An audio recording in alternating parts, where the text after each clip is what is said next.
Halo, Assalamualaikum warahmatullahi wabarakatuh. Apa kabar adik-adik semua? Oke, kayaknya kurang semangat nih dalam pembelajaran kali ini. Ibu punya yel-yel. Jika ibu menanyakan apa kabar adik-adik semua, nah adik-adik jawab baik, sangat baik, luar biasa, uye. Oke, bisa diikuti ya. Kita mulai ya. Apa kabar adik-adik semua? Baik, sangat baik, luar biasa, uye. Oke, tadi kan udah yel-yel nih, berarti harus lebih semangat lagi ya dalam pembelajarannya. Nah, oke, sebelum kita mulai pembelajarannya, langkah baiknya untuk berdoa terlebih dahulu. Berdoa dimulai. Berdoa selesai. Oke, di sini sudah hadir semua dalam kelas ini atau ada yang masih di luar? Oke, sudah hadir semua ya. Nah, di sini ibu akan memberikan suatu materi yang menyenangkan dan enjoy bagi kalian. Nah, yaitu materi tentang belajar dengan cara yang menyenangkan. Nah, di sini kan adik-adik ini sering nih belajar itu bosan, belajar itu gelisah, nggak tahu harus kayak gimana gitu. Nah, di sini ibu akan memberikan gimana nih cara belajar dengan menyenangkan gitu. Nah, sebelum ibu memberikan bagaimana cara untuk belajar dengan menyenangkan, di sini ibu ingin mengetahui teman-teman semua tentang belajar itu seperti apa atau pengertian belajar itu seperti apa. Oke, ada yang bisa mengemukakan pendapatnya tentang belajar? Oke, Andi. Oke, menurut Andi itu belajar adalah suatu proses pengalaman dari perubahan tingkah lakunya. Tuh, ada lagi yang ingin mengemukakan pendapatnya? Oke, Sinta. Oke, menurut Sinta belajar yaitu memperoleh pengetahuan dengan secara berpengalaman ya. Lalu ada lagi yang ingin mengungkapkan pendapatnya? Oke, Linda. Oke, menurut Linda yaitu belajar itu yaitu suatu memperoleh kepandaian atau kepintaran gitu ya. Nah, ada lagi yang ingin mengungkapkan pendapatnya? Tidak. Oke, yang dijelaskan oleh teman-teman semua itu sudah benar ya, bahwa belajar itu adalah suatu proses untuk merubah tingkah laku yang bersifat menetap dan melalui pengalaman. Nah, belajar itu tidak hanya dari buku atau dari sekolah, tetapi dari interaksi lingkungan sosial, lingkungan masyarakat juga bisa menjadi pembelajaran bagi kita semua. Nah, yang paling penting dari belajar itu adalah suatu perubahan tingkah laku dari setiap individunya gitu. Nah, dapat dipahami ya teman-teman sampai sini. Nah, tadi kan sudah dijelaskan pengertian belajar itu apa dan tentang belajar itu apa. Nah, di sini ada yang sudah mengetahui ciri-ciri dalam proses belajar itu seperti apa? Ada yang ingin berpendapat tentang ciri-ciri belajar? Oke, baik Ina, ciri-ciri belajar itu seperti apa? Oke, menurut Ina, ciri-ciri belajar itu adalah suatu perubahan dari tingkah lakunya, yaitu dalam lingkungan sosialnya gitu. Ada lagi yang ingin berpendapat? Oke, baik, Ririn. Oke, menurut Ririn itu sama seperti Ina katanya, yaitu merubah tingkah laku dari yang tidak tahu menjadi tahu gitu. Lalu ada lagi yang ingin berpendapat? Oke, tidak. Oke, kalau tidak, nah Ibu akan menjelaskan sedikit ciri-ciri dari belajar itu seperti apa. Nah, ciri-ciri belajar itu yang pertama terjadinya perubahan tingkah laku dari psikomotorik, afektif, atau kognitif. Nah, misalkan teman-teman kan waktu dulu tidak bisa membaca, menulis atau berhitung. Nah, dengan adanya proses belajar, yaitu teman-teman akhirnya bisa membaca, menulis, dan berhitung gitu. Lalu yang kedua itu proses pembelajaran ini bersifat permanen dan tidak hanya sementara. Jadi sampai kakek nenek itu tingkah laku teman-teman itu seperti itu gitu. Lalu yang ketiga yaitu proses pembelajarannya, yaitu dalam waktu yang panjang karena akan menghasilkan perubahan tingkah laku yang lebih baik lagi. Yang keempat yaitu beberapa tingkah laku adanya perubahan dalam hal perkembangan, dalam hal kematangan, dalam hal fisik pun akan berkembang bertambah dewasa gitu. Yang kelima yaitu adanya dengan proses belajar akan merubah tingkah laku dalam lingkungannya, yaitu dengan cara berinteraksi dengan sesama lingkungan, dengan teman ataupun dengan orang lain, agar tingkah laku di lingkungannya itu berubah dalam masa ke masa. Tuh, dapat dipahami ya teman-teman? Nah, tadi kan sudah dijelaskan ya belajar itu seperti apa atau pengertian belajar itu seperti apa. Nah, di sini sebelum ke cara belajar dengan menyenangkan, ada yang tahu tidak belajar atau tujuan belajar itu apa saja? Ada yang ingin berpendapat? Oke, baik, Ririn. Apa tujuan belajar menurut pendapat Anda? Oke, menurut Ririn adalah tujuan belajar itu untuk memperoleh pengetahuan. Ada lagi yang ingin mengungkapkan pendapatnya? Oke, baik, Juju. Oke, menurut Juju itu tujuan belajar adalah suatu proses untuk merubah tingkah laku. Ya, ada lagi yang ingin mengungkapkan pendapatnya?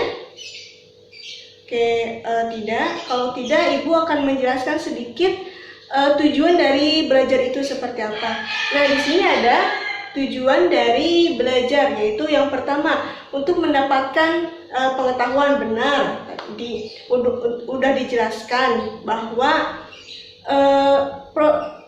belajar itu adalah untuk memperoleh pengetahuan untuk dirinya sendiri gitu dan orang lain.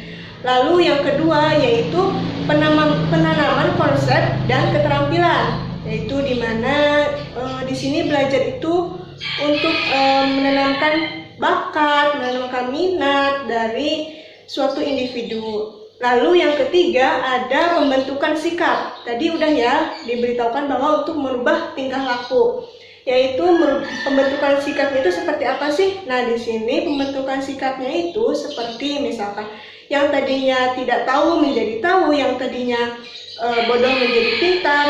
Nah, seperti itu ya pembentukan sikapnya. Nah, di sini teman-teman sudah paham apa itu tujuan dari belajar. Nah, jika teman-teman sudah mengetahui tujuan belajar itu seperti apa, kita akan membahas selanjutnya yaitu metode belajar.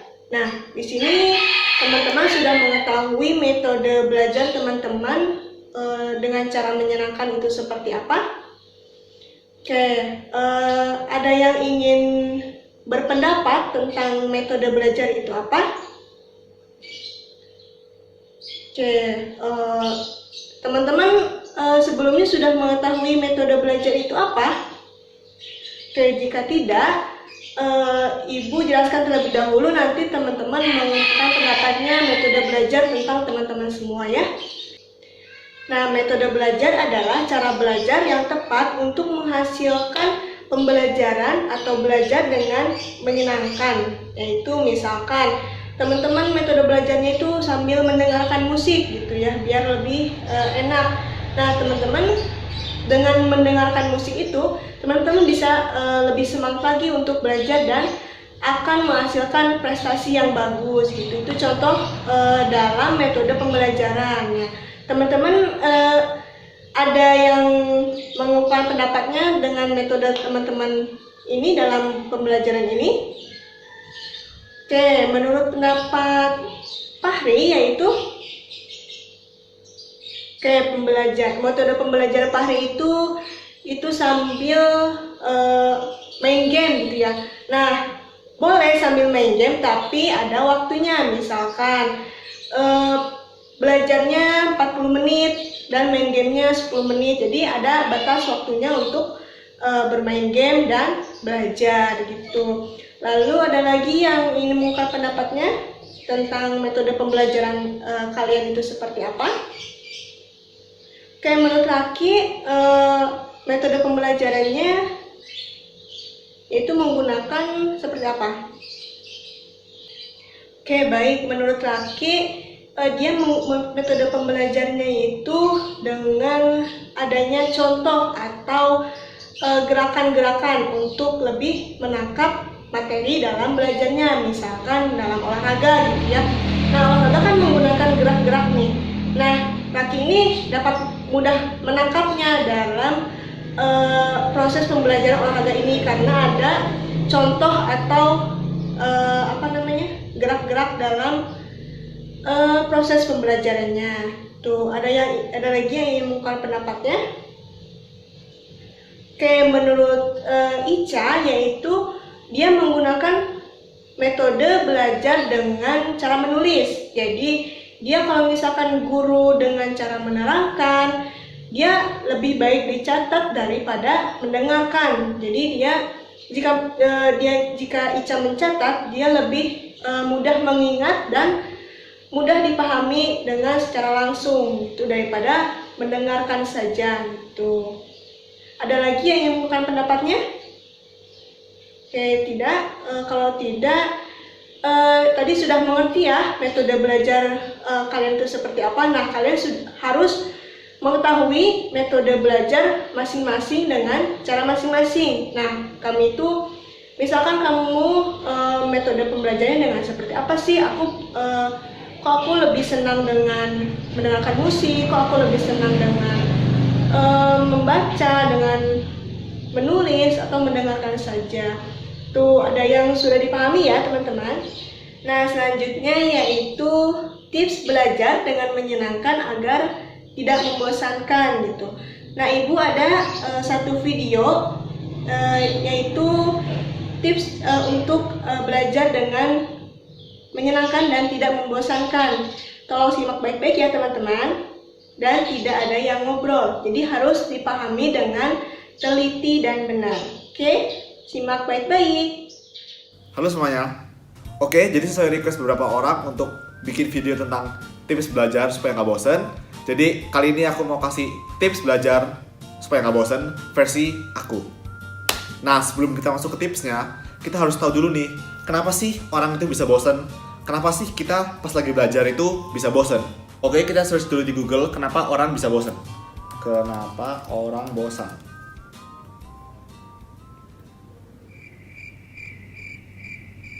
Alaman internetnya. Ya adalah. Jadi kalau menurut aku sendiri, kenapa kita bisa bosan itu karena kita melakukan hal yang sama secara terus-menerus dalam jangka waktu yang panjang gitu, dan mungkin berhari-hari. Jadi misalnya hari ini buku belajar 3 jam terus-menerus gitu, terus besokannya belajar lagi 3 jam terus-menerus di tempat yang sama dan di buku yang sama juga, dan lama-lama bosen, lama-lama jenuh gitu ya. Itu menurut aku. Nah, jadi setelah tahu alasannya atau mengapa kita bisa bosen, kita bisa mikir solusinya terhadap itu. Dan kali ini aku mau kasih tipsnya, versi aku. Oke, tips pertama dari aku adalah belajar dengan metode 50-10. Apa itu? Jadi pas aku datang ke Jepang, itu adalah metode yang dipakai di sekolah. Jadi belajar itu dalam 1 jam adalah 50 menit belajar, fokus belajar, dan 10 menit istirahat. Nah, istirahat itu bisa ngomong, bisa tidur, bisa main HP. Jadi selama 50 menit fokus itu kita benar-benar masuk gitu ya, benar-benar belajar gitu. Terus 10 menit istirahat itu kayak kita refresh gitu. Jadi benar-benar refresh, dan berikutnya belajar lagi. Pas belajar lagi itu karena kita refresh 10 menit itu, nggak cuma otak kita yang relax, tapi mood kita juga jadi enak. Moodnya nggak bosen gitu. Dan ini bagus untuk kalian. Kenapa? Karena kalian kalau dipaksakan belajar 3 jam pun nggak ada yang masuk otak kalian, sama aja bohong. Jadi mending 50 menit, habis itu istirahat 10 menit, terus belajar lagi 50 menit, terus 10 menit istirahat lagi, 50 menit, 10 menit istirahat lagi. Itu bisa sampai 3 kali, 4 kali gitu, terserah kalian. Oke, tips yang kedua adalah kalau sebelum belajar, pastikan buat target belajar. Jadi target belajar itu bukan berupa berapa menit belajarnya, tapi berapa soal yang aku mau kerjakan atau berapa jauh aku mau belajar gitu. Kalau aku misalnya nih ya, nih aku lihat dulu buku-bukunya, terus misalnya ini latihan soal ya, kayak aku pingin kerjain soal gitu. Terus ini ada 30 soal, jadi aku mikir, oke 30 soal aku harus kerjain. Jadi targetnya adalah 30 soal. Nah, nggak tahu berapa menit belajarnya. Nah, kalau targetnya 30 soal, itu bisa mengurangi tingkat kemalasan dan juga mengurangi tingkat kebosanan. Kenapa? Pas kalian sudah ngerjain 10, kalian mikir, aduh tinggal 20 lagi nih, tinggal 20 lagi. Jadi kalian masih terus semangat gitu ya. Nah, kalau misalnya kalian target itu jangka waktu belajar, itu menurutku agak susah. Kenapa? Misalnya aku harus belajar 3 jam gitu. Terus kalian sudah belajar 1 jam, kalian mikirnya, aduh masih 2 jam lagi ya gitu. Kalau misalnya ngerjain soal itu lebih buat aku masih lebih enak gitu loh. Jadi kayak, waduh tinggal 20 soal lagi nih gitu misalnya. Nah, pas kalian buat target, pastikan kalau target itu adalah hal yang benar-benar kalian mau capai dan juga target itu bisa kalian capai. Nah, kalau kalian buat target, terus kalian belajar dan kalian memenuhi target itu, pasti ada perasaan seneng dong, kayak bangga dengan diri sendiri karena kalian bisa mencapai target yang kalian buat untuk diri sendiri gitu kan. Setelah kalian mencapai target itu, rasanya kalian tuh punya semangat lagi untuk belajar lagi gitu besokannya atau setelah itu juga bisa gitu. Jadi kayak misalnya aku nih buat 30 soal ya, 30 soal, terus udah bisa nih 30 soal dan jamnya masih ada. Jadi aku kayak lebih termotivasi untuk belajar lebih gitu loh. Tips ketiga adalah setelah kalian buat target, kalian bisa kasih reward atau punishment buat diri kalian kalau kalian mencapai atau nggak mencapai target tersebut. Jadi misalnya kalian bisa mencapai target tersebut, kalian misalnya bilang, oke, aku boleh main game 1 jam gitu misalnya. Kalau kalian mencapai, tapi kalau kalian nggak mencapai target tersebut, kalian kasih punishment itu sendiri, aku nggak boleh main hari ini gitu misalnya ya. Jadi benar-benar target itu menjadi motivasi kalian dan juga membuat kalian bisa menang atau bisa melawan rasa bosan itu. Karena sejatinya semua orang itu mau menang, semua orang itu mau mencapai target yang telah mereka buat. Jadi pasti kalian termotivasi gitu dan kalian nggak akan merasa bosan. Oke, tips keempat adalah jangan belajar dari satu sumber aja. Jadi misalnya sumber itu yang aku maksud itu adalah media gitu ya. Jadi misalnya buku doang nih. Nah, kalau aku belajar dari buku doang bosen gini. Apalagi bukunya sama terus. Kalian bisa beli buku baru atau cari buku baru yang lain. Mungkin dengan style yang berbeda, jadi kita nggak bosen. Itu pertama. Atau enggak, kalian ganti medianya, bukan buku lagi. Tapi misalnya kalian belajar dari HP. Nah, belajar dari HP kayak gimana? Misalnya nih, ada OA Q&A ya. Jadi kayak dia kasih soal-soal gitu. Nah, kalian bisa belajar dari situ. Kalian kerjain soal, kalian bisa diskusi sama teman-teman kalian gitu misalnya. Terus yang lain misalnya kalian belajar dari YouTube.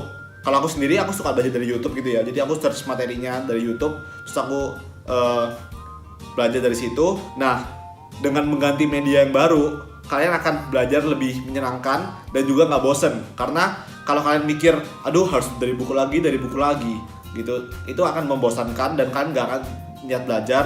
Tapi kalau kalian misalnya belajar dari YouTube, belajar dari Facebook juga, atau belajar dari Line, dari Q&A itu, ya kalian bisa lebih mantap kan. Nah, tips kelima, selain menemukan media belajar baru, adalah kalian harus menemukan suasana belajar yang baru. Misalnya, kalian bosan nih belajar di dalam ruangan atau belajar di dalam rumah.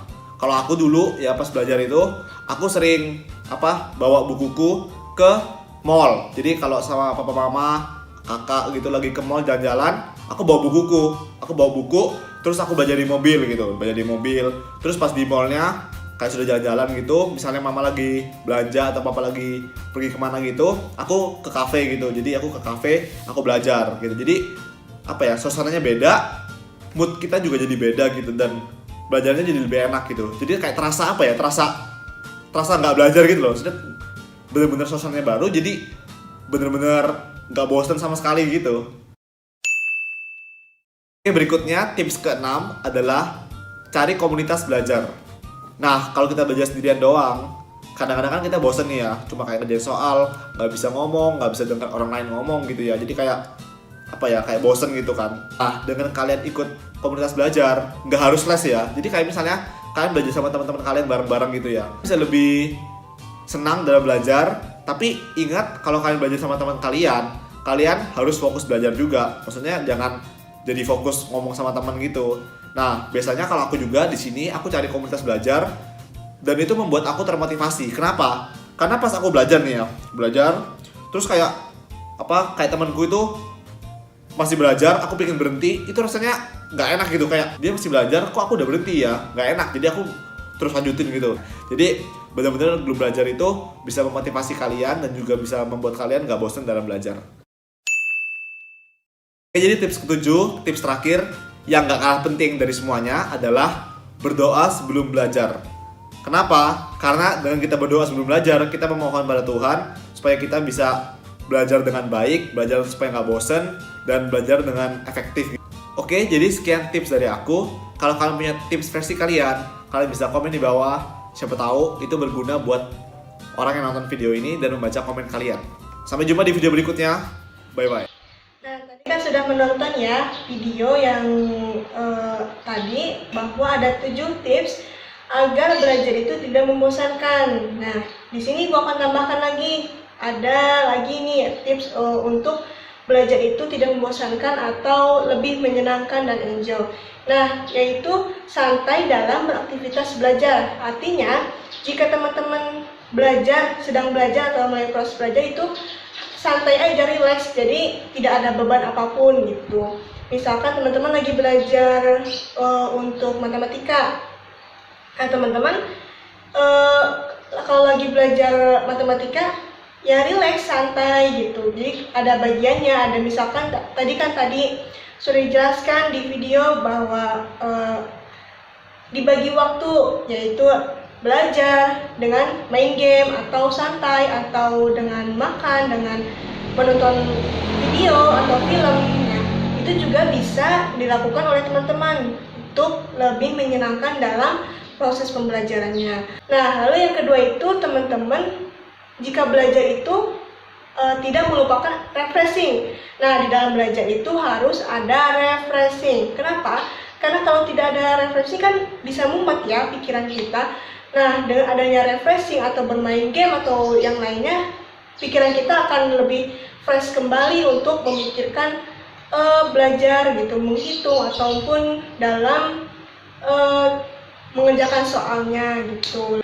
Lalu yang ketiga yaitu banyak-banyak untuk berlatih. Kenapa banyak-banyak berlatih? Karena dengan kita berlatih terus-menerus hingga bisa, kita pun akan selalu mengingat di otak bahwa oh gini caranya. Misalkan dalam ada soal matematika, kita harus berlatih terus-menerus untuk agar kita tuh bisa untuk menyelesaikan tugas matematika itu gitu. Lalu yang keempat yaitu membuat jadwal. Kenapa membuat jadwal? Karena dengan kita membuat jadwal kita bisa mengetahui oh ini jam segini kita bagian belajar, oh jam segini kita bagian refreshing, oh kita jam segini bagian membantu orang tua misalkan.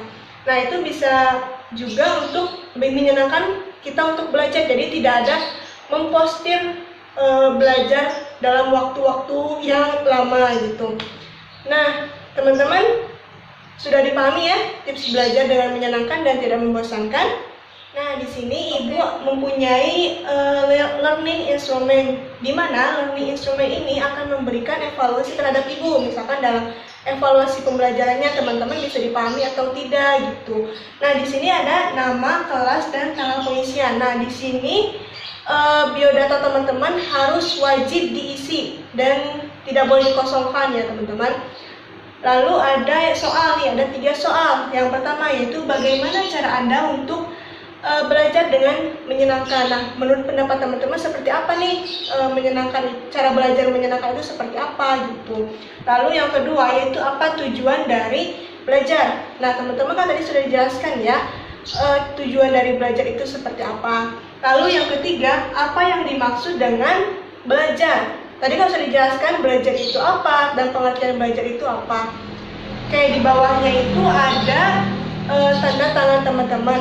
Ini wajib diisi karena kalau tidak ditandatangan oleh teman-teman, berarti ini hasil nyontek. Kalau misalkan udah ditandatangan oleh teman-teman, berarti ini hasil sendiri.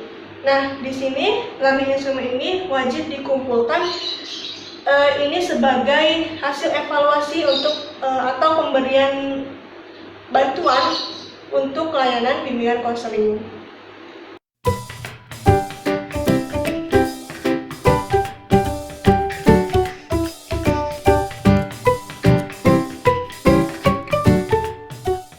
Oke, sebelumnya Ibu ucapkan terima kasih kepada teman-teman semua yang sudah meluangkan waktunya dalam pembelajaran ini, dalam memperhatikan materi ini. Nah, semoga teman-teman bisa menerapkan dalam kehidupan sehari-harinya dan bisa merubah tingkah laku teman-teman yang tadinya biasa saja menjadi luar biasa gitu ya. Semoga teman-teman sesudah materi ini teman-teman bisa menentukan bagaimana cara untuk belajar dengan menyenangkan itu. Nah, Ibu ucapkan terima kasih. Wabillahi taufiq wal hidayah. Wassalamualaikum warahmatullahi wabarakatuh.